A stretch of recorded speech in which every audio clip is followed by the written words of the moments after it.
आपने भी कई बार सुना होगा ना यूपीएससी एग्जाम के बारे में। बहुत सारे लोग बोलते हैं यूपीएससी की तैयारी कर रहे हैं। अरे भाई यूपीएससी की तैयारी करे तो पढ़ना तो पड़ेगा ही, यूपीएससी का एग्जाम बहुत टफ होता है। तो आज के वीडियो में हम लोग जानेंगे कि आखिर ये यूपीएससी एग्जाम क्या होता है और यूपीएससी एग्जाम पास करने के बाद आप क्या बन सकते हैं, कौन यूपीएससी का एग्जाम दे सकता है, इसके लिए कितनी पढ़ाई करनी पड़ती है, कम से कम कितनी पढ़ाई करनी पड़ेगी ताकि आप ये एग्जाम दे सको, ये एग्जाम कब होता है, इसकी फीस कितनी होती है। यानी कि यूपीएससी एग्जाम के बारे में सब कुछ आपको इस वीडियो में पता चलेगा। तो अगर आप यूपीएससी के एग्जाम के बारे में जानना चाहते हैं तो आपको ये वीडियो जरूर देखना चाहिए। इस वीडियो में आपको बहुत कुछ जानने को मिलेगा। तो हेलो दोस्तों, मेरा नाम है आयुष और आप देख रहे हैं आयुष अरीना यूट्यूब चैनल। तो चले अब हम अपनी वीडियो शुरू करते हैं। यूपीएससी के बारे में जानना है तो सबसे पहले शुरुआत करते हैं इसके फुल फॉर्म से। आखिर यूपीएससी का फुल फॉर्म क्या होता है?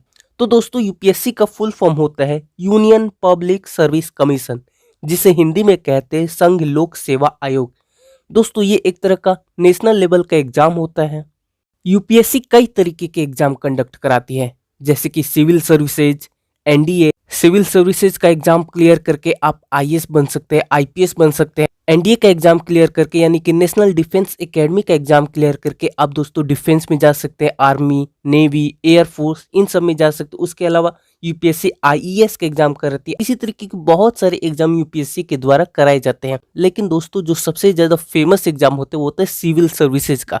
और किसी एग्जाम के बारे में आपने चाहे सुना हो या ना हो, लेकिन आपने सिविल सर्विसेज का नाम जरूर सुना होगा। तो जी हाँ दोस्तों, सिविल सर्विसेज का जो एग्जाम होता है वो यूपीएससी ही कंडक्ट कराती है। अगर आप पढ़ाई लिखाई करके आईएएस ऑफिसर बनना चाहते हैं, आईपीएस ऑफिसर बनना चाहते हैं, तो आपको दोस्तों सिविल सर्विसेज का एग्जाम क्लियर करना होगा। यूपीएससी की जो वैकेंसी आती है हर साल करीब फरवरी मार्च के महीने में आ जाती है। और इसका जो एग्ज़ाम होता है जब आप फॉर्म अप्लाई कर दोगे उसके करीब 4 से 5 महीने बाद इसका एग्ज़ाम होता है। ये फॉर्म ऑनलाइन अप्लाई होता है और इसकी जो फीस होती है, जो फॉर्म अप्लाई करने की फ़ीस होती है, जनरल और ओबीसी कैटेगरी के लिए मात्र 100 रुपये होती है। उसके अलावा ऑल कैटेगरी फीमेल्स या फिर एससी एसटी कैटेगरी के लिए ये निःशुल्क होता है, यानी कि आपको एक भी रुपये नहीं लगते फॉर्म अप्लाई करने के लिए। अब बात करते हैं बहुत ही महत्वपूर्ण टॉपिक के बारे में कि एज लिमिट क्या होती है। बहुत सारे स्टूडेंट का ये डाउट होता है कि यूपीएससी का एग्जाम देना है तो एज लिमिट क्या होती है। तो देखो दोस्तों, अगर आप जनरल कैटेगरी से हैं तो जो आपकी एज लिमिट है वो 21 साल से लेके 32 ईयर्स तक होगी। यानी कि 21 साल से लेके 32 साल तक आपकी एज होनी चाहिए जनरल कैटेगरी के लिए। अगर आप ओबीसी से आते हैं तो आपको 3 साल की छूट मिलेगी, यानी कि 21 साल से लेके आप 35 साल तक अप्लाई कर सकते हैं। और उसके साथ साथ अगर आप एससी और एसटी कैटेगरी से आते हैं तो दोस्तों आपको और 5 साल की छूट मिलेगी, यानी कि 21 साल से लेके आप 37 ईयर्स तक इसमें अप्लाई कर सकते हैं।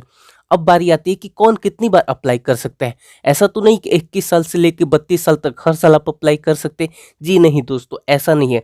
इसमें भी कैटेगरी वाइज थोड़ा सा इसमें डिफरेंट है। अगर आप जनरल कैटेगरी के स्टूडेंट हैं तो आप यूपीएससी का एग्जाम 6 बार दे सकते हैं। जब तक आपकी एज लिमिट है तब तक आप 6 बार दे सकते हैं। उसके अलावा अगर आप ओबीसी कैटेगरी के स्टूडेंट हैं तो दोस्तों आप ये एग्जाम 9 बार दे सकते हैं।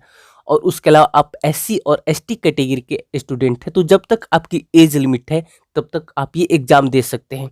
एक और चीज़ जो कि बहुत सारे स्टूडेंट के मन में कन्फ्यूजन होती है कि अगर किसी ने यूपीएससी का फॉर्म अप्लाई किया और वो एग्ज़ाम अटेंड नहीं कर पाया, यानी कि उसने एग्ज़ाम नहीं दिया, तो क्या वो काउंट होगा या नहीं होगा? तो दोस्तों वो काउंट नहीं होता है। जी हाँ, आपने मान लीजिए कि फॉर्म अप्लाई किया है लेकिन आप एग्ज़ाम देने नहीं गए तो वो काउंट नहीं होगा। जो दूसरी बात आती है कि यूपीएससी का जो एग्ज़ाम होता है ये 3 स्टेज में होता है। पहली होती है प्रारंभिक परीक्षा यानी कि प्रीलिम्स। उसके बाद प्रीलिम्स क्लियर करने के बाद आप मेंस में जाते हैं। अगर आप मेंस भी क्लियर कर लेते हैं तो आप जाते हैं इंटरव्यू में। तो बहुत सारे स्टूडेंट के मन में कन्फ्यूजन होती है कि मान लीजिए कि ठीक है मैंने फॉर्म अप्लाई किया लेकिन एग्ज़ाम देने में नहीं गया तो वो काउंट नहीं होगा। लेकिन तब क्या होगा अगर मैंने फॉर्म अप्लाई किया और मैं प्रीलिम्स दिया यानी कि प्रारंभिक परीक्षा दिया लेकिन मेंस नहीं दिया, तो क्या वो काउंट हो गया फिर नहीं काउंट होगा? तो जी हाँ दोस्तों, वो काउंट होगा। अगर आपने प्रीलिम्स दिया तब आपका वो काउंट होगा। मान लीजिए कि आपको 6 बार एग्जाम देना है, 9 बार एग्जाम देना है, तो आपका वो एक काउंट होगा। लेकिन अगर आपने फॉर्म अप्लाई किया और आप एग्जाम देने ही नहीं गए तब आपका वो काउंट नहीं होगा। ये चीज़ बहुत सारे लोगों को कन्फ्यूजन होती है, लेकिन अब आपको क्लियर हो गया होगा कि क्या काउंट होगा और क्या काउंट नहीं होगा। तो दोस्तों एक बेसिक इन्फॉर्मेशन थी, ब्रीफ इन्फॉर्मेशन थी यूपीएससी के एग्जाम के बारे में। मुझे उम्मीद है कि आपको इससे बहुत कुछ जानने को मिलेगा।